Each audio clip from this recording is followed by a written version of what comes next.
Hello दोस्तों, study zone में आपका स्वागत है। और आपने इस वीडियो को क्लिक किया है तो इस वीडियो के अंत तक बने रहिएगा, क्योंकि यहाँ पे मिलती हैं आपको सही इन्फॉर्मेशन और सही गाइडलाइन। दोस्तों, आज हम बात करेंगे EWS और NCL को लेके। 19,838 पोस्ट के जो बिहार पुलिस की फिजिकल टेस्ट के लिए जितने भी कैंडिडेट सेलेक्टेड हुए हैं, उनको EWS और NCL को लेके थोड़ी सी परेशानी नज़र आ रही है। बहुत सारे लड़के कमेंट्स कर रहे हैं कि सर EWS और NCL के लेकर एक वीडियो आप अच्छे से बनाइए। तो दोस्तों, आपको बिल्कुल घबराने की ज़रूरत नहीं है, क्योंकि EWS जिनका भी अगर फाइनेंशियल ईयर 23-24 नहीं है, 2024-25 है, तो उनको भी कोई दिक्कत होने वाला नहीं है। अगर कोई दिक्कत होता है तो हम लोग उनके लिए हैं, और आप लोगों का साथ बस हम लोगों का चाहिए। उसके बाद हम लोग लेटर लिखेंगे CSBC को, और ज़रूरत पड़े तो प्रोटेस्ट भी होगा। तो चलिए हम पहले आपको दिखा दें कि कहाँ दिक्कत हुआ है और दिक्कत क्यों हुआ है और क्या वित्तीय ईयर EWS के लिए मांगा गया है। तो आइए हम लेके चलते हैं पहले नोटिफिकेशन पे। दोस्तों देखिए, ये विज्ञापन संख्या जो है 1/2025 है, विज्ञापन संख्या 1/2025, और इसमें आवेदन करने की जो तिथि है 18/3/2025 से लेकर अंतिम तिथि 18/4/2025, यानी कि 18 मार्च से 18 अप्रैल तक इसका डेट दिया गया था, लास्ट डेट इसका था।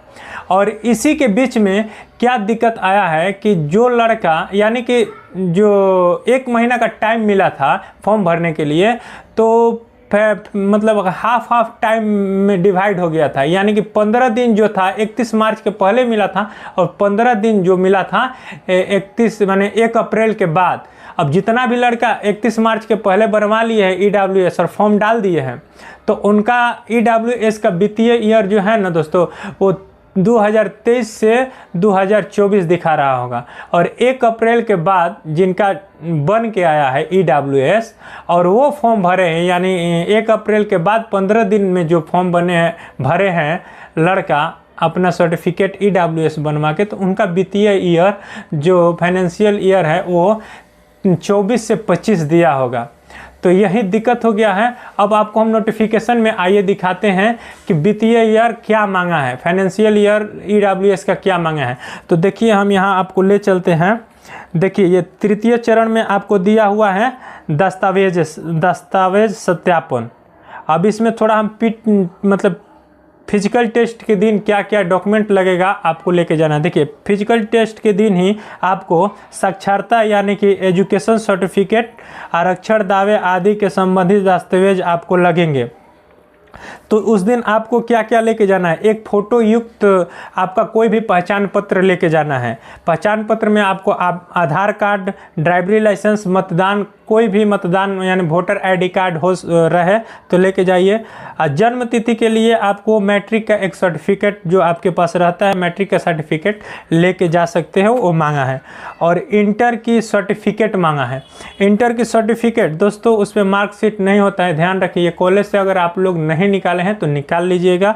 और उसके बाद देखिए, इंटर का मार्कशीट जिसमें अंक रहता है, पूरा मार्क्स रहता है, वो इंटर का ले लीजिएगा। इतना ये कॉमन है, ये सब विद्यार्थियों को लेके जाना है। कोई भी मतलब कि कोई भी कैटेगरी में हो, सभी लड़कों को इतना सर्टिफिकेट ले जाना है। अब आइए हम मुख्य बिंदु पे बात करते हैं, आरक्षण रहित मतलब आरक्षण से संबंधित बात करते हैं। देखिए, रिजर्व में अगर जो रिजर्वेशन में है, रिजर्वेशन कोटा में, उसके बारे में अब हम बात करेंगे। तो देखिए, सबसे पहले हम SC अनुसूचित जाति SC और ST के बारे में बता दें कि SC और ST के लड़कों को सिर्फ 2 सर्टिफिकेट रहना जरूरी है आरक्षण से संबंधित। यानी आपके पास SC ST के लिए केवल जाति सर्टिफिकेट रहना जरूरी है और स्थायी निवास प्रमाण पत्र। चलिए अब बात करते हैं पिछड़ा वर्ग यानी कि BC एवं अत्यंत पिछड़ा वर्ग EBC के लिए, अभ्यर्थी के लिए। इनको भी जाति प्रमाण पत्र चाहिए, इनको भी जाति प्रमाण पत्र बनवा के रखना है, जाति प्रमाण पत्र लेकर जाएंगे। और उसके साथ जाति प्रमाण पत्र के साथ आपको नॉन क्रीमी लेयर सर्टिफिकेट चाहिए और ये 1 साल पुराना होना चाहिए। अगर जिन भाई के पास है तो ठीक है, और नहीं है तो समस्या का विषय हो सकता है। बनवा के अगर नहीं रखे हैं तो अब परीक्षा मतलब फॉर्म भरने के बाद के तिथि के बाद अगर आप बनवाए हैं तो मान्य नहीं होगा। और आप अगर आपके पास 1 साल पीछे का ना हो के अगर आपके पास 3 साल 4 साल पीछे का भी है, यानी 21, 22, 23, 24 में भी अब अगर आप कभी नॉन क्रीमी लेयर सर्टिफिकेट बनवाए हैं तो वो भी चलेगा। वहाँ पे आपसे एक फॉर्म भरवाया जाता है और आप खुद उसका मतलब कि सत्यापन करेंगे, यानी फॉर्म भरवा के तब उसको आपको कोई दिक्कत नहीं होगा, ले लिया जाता है। अब EWS के बारे में देखिए, यहाँ पे दिया है आर्थिक रूप से कमज़ोर, यानी कि EWS के लिए। अब देखिए यहाँ पे साफ मतलब कि साफ यहाँ पे मेंशन कर दिया गया है कि वित्तीय वर्ष 2023 से 24 वित्तीय वर्ष वाले लड़के EWS वाले लड़के मान्य होंगे और स्थायी निवास प्रमाण पत्र उनका भी चाहिए। तो यही मामला आके अटक रहा है फाइनली कि वित्तीय वर्ष 2023 से 2024 फाइनेंशियल ईयर मांगा हुआ है, नोटिफिकेशन में भी दर्ज कर दिया गया है। और लड़कों के साथ हुआ क्या है कि जो लड़का यानी 1 अप्रैल के बाद सर्टिफिकेट बनवाए हैं तो वित्तीय वर्ष 24-25 दिखा रहा है। तो क्या ये 24-25 वाला भी मान्य होगा? अब ये आयोग के ऊपर डिपेंड करता है। अगर आयोग चाहे तो आपको छांट सकता है, क्योंकि नोटिफिकेशन में वो दे दिया गया है कि वित्तीय वर्ष 23 से 24 लगेगा। ये नहीं कहा गया है कि फॉर्म के अंतिम दिन तक। तो यही दिक्कत आ रहा है। लेकिन दोस्तों आपको घबराने की ज़रूरत नहीं है, क्योंकि ये आयोग से गलती कुछ ना कुछ इसमें भी हुआ है। क्योंकि 15 दिन जो डिवाइड हुआ है वित्तीय वर्ष में, तो फॉर्म भरने वक्त ही लड़के डॉक्यूमेंट, ये ज़्यादा संख्या में ऐसे लड़कों के साथ हुआ है। तो आप लोग बिल्कुल मत घबराइएगा। जिनका रिजल्ट आया है वो ग्राउंड पे अपना फोकस रखिए और आप रनिंग कीजिए। बाकी ये सब आगे की चीज़ है, क्या होगा नहीं होगा।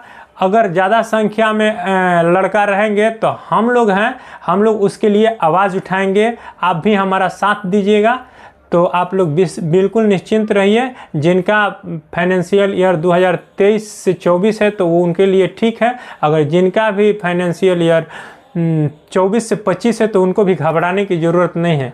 आप हमको सपोर्ट कीजिए और हम लोग हैं, आएंगे। प्रोटेस्ट करना होगा तो प्रोटेस्ट भी करेंगे। अगर आवेदन लिखेंगे, जितना भी प्रक्रिया, पिछले बार भी ऐसा ही हुआ था, सभी लोग प्रोटेस्ट किए तो लड़कों के सपोर्ट में ही आयोग से बात आया। और इस बार भी अगर ज़रूरत पड़े तो आंदोलन होगा, महाआंदोलन होगा। तो दोस्तों आप लोग सपोर्ट कीजिए। अगर अभी तक आपने मेरे चैनल को सब्सक्राइब नहीं किया तो सब्सक्राइब कर लीजिएगा और